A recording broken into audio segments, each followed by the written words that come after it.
The movie starts off with a 7-year-old Darby performing her exceptional cheerleading skills during a football game.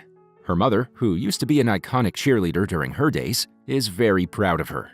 One day, Darby and her parents go to the beach for a little picnic. It's a sunny day, perfect for outdoor activities. Things seem to be going well until Darby and her mom go swimming. Unfortunately, a sudden wave sweeps the mother-daughter duo off to the ocean, drowning them. Darby's father and the bystanders quickly jump into the water and bring back the lifeless bodies. The little girl is miraculously brought back to life after performing CPR. However, her mother sadly perishes. It is during her mother's funeral that Darby realizes she's able to see and communicate with the dead. At the graveyard, she sees a couple of spirits roaming around and noticing her. The little girl is initially scared to death, but she soon realizes that the spirits are not ghosts, but rather Deados, who have some unfinished business in their previous life. These Deados will only move on to the afterlife after they take care of the things they could not do while alive. Fast forward to 9 years later, Darby is now a teenager who continues to use her power to help the dead transition to the next life. The 16-year-old spends every weekend acting like a secret messenger of the Deados. She fulfills their unfinished business, after which they vanish into thin air, indicating their travel to the next life.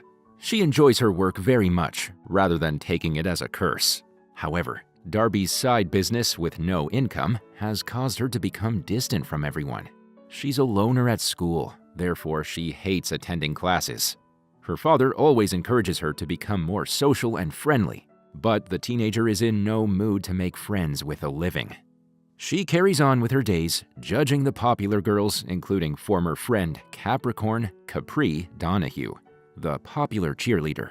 Capri is currently dating a handsome classmate, James. Ever since she noticed him during an audition, Capri hasn't been able to take her off of him. Darby's only true friend is the school's former janitor, Gary, one of the Deados who's waiting for his wife Linda to pass away so that he can move on to the afterlife with her. During a biology class, the teacher pairs the students alphabetically with their last names. As a result, Darby is paired with James, whom she used to have a crush on during the 6th grade. The mean girl Capri is understandably mad, so she orders Darby to get off her seat.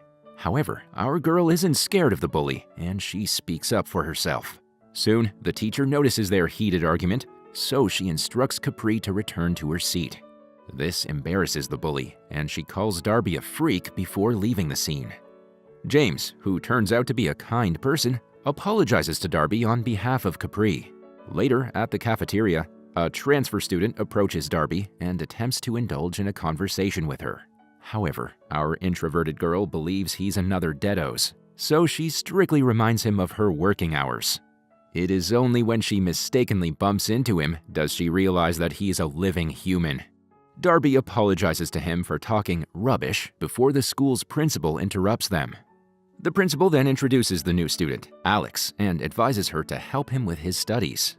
Darby agrees to do so, but refuses Alex's offer to hang out later in the evening. She also makes it clear that she's not free during the weekends. Later that day, the lone teenager fails to find her clothes in the locker after the PE class. She knows who did it, so she straightforwardly confronts Capri and her mean girls. Capri, while straightening her hair, pretends to be oblivious until our heroine threatens to report her to the principal for bullying.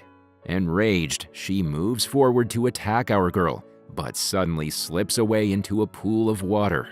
She then mistakenly puts down her plugged straightener in the water, electrocuting herself. Capri sadly dies due to the tragic accident. That night, she visits Darby and comes to grips with the fact that she's actually dead and needs to pass on. She reveals that another Deados, Gary, had told her about Darby's abilities. She also discovers that she can physically control things with her mind. Capri keeps bugging Darby until she decides her main focus is to plan her 17th birthday party before moving on to the afterlife. The following day at school, Capri visits her friends who have organized a memorial for her at school. However, she becomes mad when she realizes that they've brought the ugliest photo of her for the memorial. She then uses her power to crush the photo in the ground. In the meantime, Darby meets with Gary as usual to play chess with him. He introduces her to a middle-aged man named Mel, who just died last night. Mel asks her to help him move on after he watches them play chess. Darby gladly agrees to do so. Later, during recess, Alex approaches her and asks when they can hang out, but Darby once again ignores him. Just then, she bumps into Capri, so she excuses herself to talk with the Deados.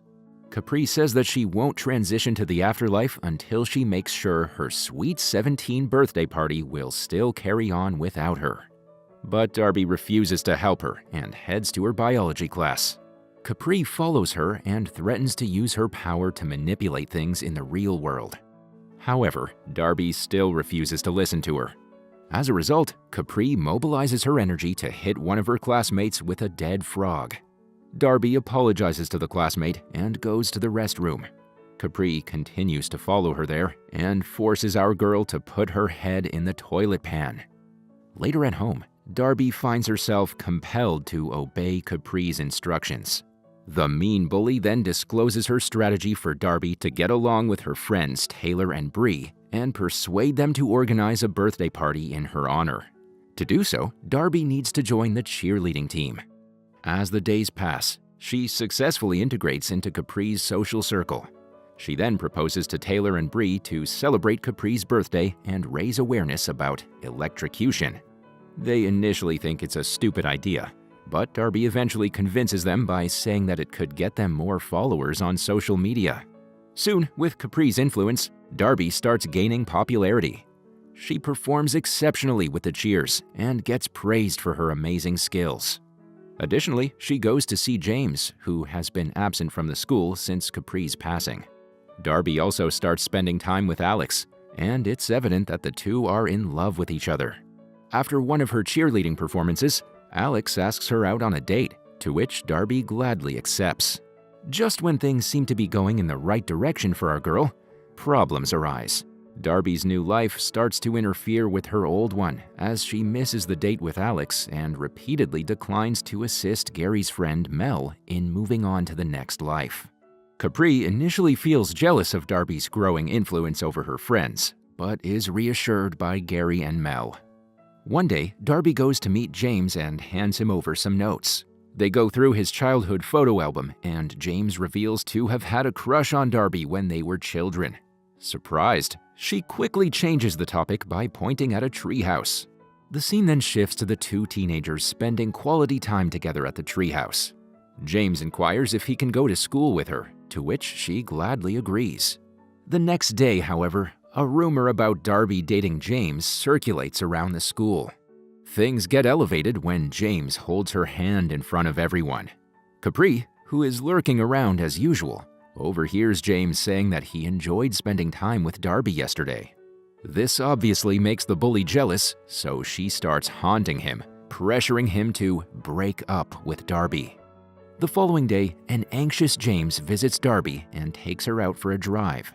He then reveals that Capri may be trying to communicate with him from the afterlife. However, our girl suggests that he ignore his instincts and be more present in reality. Days later, Darby attends Capri's much-awaited birthday party, despite Capri telling her not to do so. Darby then discovers James communicating with his dead girlfriend through a Ouija board. Soon, Capri taunts and disrupts the party with her antics and threatens to not stop the deed until Darby shows her true colors to everyone. This way, everyone will know how much of a liar she actually is. Capri goes on to use her energy to manipulate the Ouija board and hover it in the sky. Everybody is astonished to see the flying Ouija board, while Darby incessantly tries to catch it. When Capri threatens further embarrassment, our girl eventually opens up to everyone about her abilities, admitting that her previous behavior of being cool was a facade. Because of this, she's once again the subject of ridicule at school. Unexpectedly, Capri visits Darby to make amends. She comes to the realization that she really acted selfishly at the party. She doesn't want to leave the human world with a bitter relationship with her childhood best friend. It's also revealed that she managed to locate Darby's mother, who had been observing her daughter from a distance to see how she handles herself. In a gesture of reconciliation, Darby and Capri rekindle their friendship. Following this, Capri vanishes into thin air as she transitions to the afterlife. Embracing a fresh start, Darby reconciles with the cheerleading squad and maintains her friendship with James. She also apologizes to Gary for not helping Mel pass on. Much to her surprise, Gary shares that Mel has moved on to the afterlife thanks to Alex. He then discloses Alex's ability to see ghosts, similar to Darby's experiences after falling into a coma. Choosing to forge a new path together, Darby and Alex decide to date and embark on an afterlife business venture together. Meanwhile, a bird, who is perhaps Capri, observes them from a distance.